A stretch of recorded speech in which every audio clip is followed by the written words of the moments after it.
Hey physics students, it's Mrs. Anhire here. I'm going to review some old concepts that you learned in prior lessons and tie that into some of the concepts you're going to need to know for this week's lessons. So let's go back to electrostatic forces. You guys should have learned that like charges will repel each other and opposite charges will attract. This force can be calculated by Coulomb's law. You learned about Coulomb's law through the Coulomb's law lab, where you were able to see the relationship between force and charge. So you guys should have learned through this lab that as a charge increases, the force also increases directly. You also should have learned that as you pull the two charges away from each other, as that distance increases, the force actually decreases. It decreases by a factor squared, so we call this an inverse squared relationship. That force is what creates an electric field that surrounds all charges. So this is what your electric field looks like. It's a set of arrows. It is the direction that positive charges move in an electric field. So positive test charges will always move away from the positive charge and into the negative charge, which is why these arrows move in that direction. Now, the density of those arrows also show the strength of the field. So you can notice that there are a lot more closely spaced arrows the closer you are to the charge, and then they are more dispersed the further you are away from the charge. That is related to your distance squared value when you look at your Coulomb's law equation. If you're close to the charge, you experience a strong electric field. The further away you are, you experience a weak electric field. So you guys know that the electric force is dependent on the size of that test charge. What if I wanted an electric field strength that was not dependent on the size of that test charge? All I would have to do is take that electrostatic force between the two charges and divide it by the amount of charge that I have. So that would give me a magnitude of electric force per unit charge at that specific point in the electric field. This is kind of like thinking about the force of Earth on objects. We know that the force of Earth on objects is negative 9.8 times mass. Well, if you don't want mass to be a factor, you just take the force of Earth, divide it by mass, and you get this constant value, negative 9.8, which represents the acceleration of gravity. This is exactly what we're doing with electric field strength. We're taking the force, dividing it by the amount of charge in your test charge, and we are getting a constant electric field strength value for that specific point in the field. So what's nice about this is it's not dependent on the size of the charge that you put into the field. It is not dependent on the type of charge, whether it's positive or negative. What it is dependent on is the location. So you guys already learned that the location is important. The closer you are, the stronger your electric field strength. The further you are, the weaker your electric field strength. And this also follows the inverse squared law that you guys learned in the Coulomb's law equation. Relating this back to gravity, we know that massive objects have a gravitational force field pulling objects toward it. So the closer an object is to Earth, the smaller its gravitational potential energy will be. If I were to push an object away from Earth, I would increase its gravitational potential energy. This is the same as electric potential energy. We've got this negative test charge here. This negative test charge has an electric field that is going into the negative, just like the gravitational force field of Earth. If I were to put a positive test charge close to the negative charge creating the field, I would have a small electric potential energy because negative charges attract. But if I were to push that positive test charge away from the negative test charge, opposite of the direction that it naturally wants to go, I would be increasing its electric potential energy. So, work done on charges changes the electric potential energy.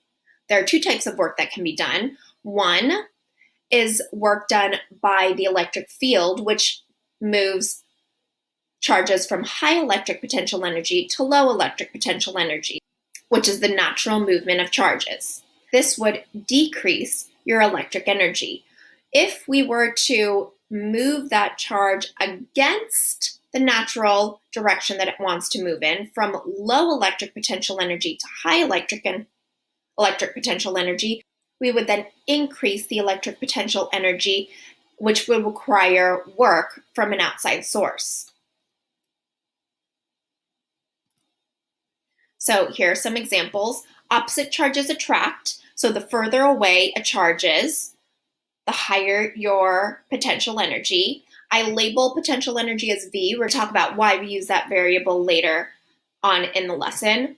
But if I were to move the like charges closer together, which is the natural state they want to go in, then I would have low energy. So that movement of like charges attracting is the loss of energy and work done by the electric field. In the same sense, like charges want to repel.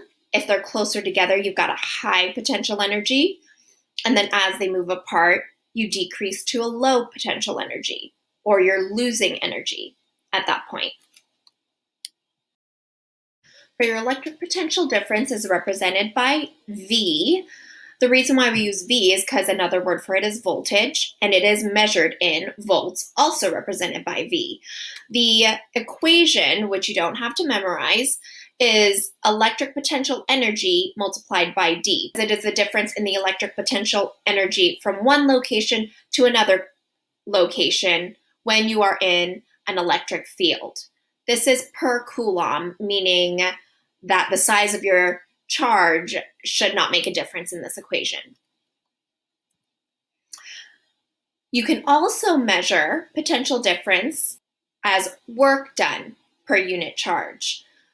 That would give you units of joules per coulomb. We know from our work unit that work is equal to force times distance. So it is applying a force to move an object, or in this case a charge, a certain distance. So again, in order to have a potential difference, you have to have that charge move positions in your electric field.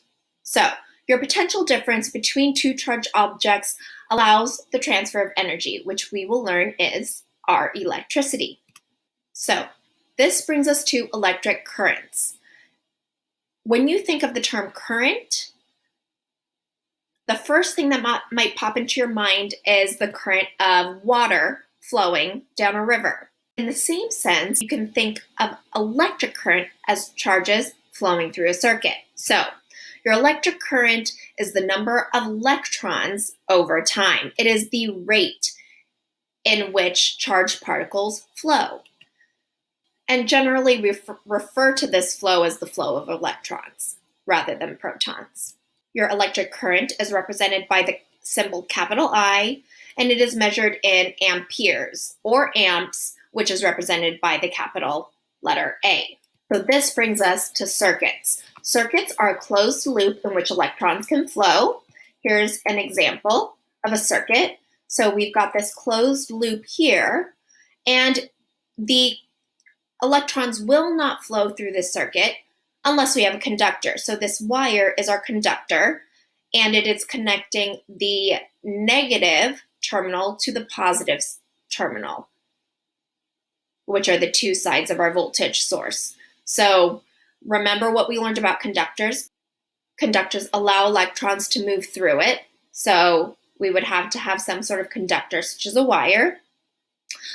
What you also want to know is the total amount of charge will not change. They're just separated. They're moving from one side through to the other side of your battery. So here's some examples of sources of electric energy. The one that we just looked at is the battery, which converts chemical energy to electrical energy. We've also got solar cells, which are photovoltaic. It converts light energy to electrical energy. And then we've got a generator, which converts mechanical energy to electrical energy. So let's focus on batteries. Here's our battery. We've got electrons that collect on the negative terminal of the battery, and we know that electrons repel. So as long as we have these two terminals connected by a conductor, then these electrons will flow from the negative to the positive terminal as fast as they can because of the difference in electric potential energy. We've got high electric potential energy to low electric potential energy. I hope this lesson helped you understand electric potential energy and electric currents a little bit better. So good luck with your assignments, and I'll see you in the next lesson.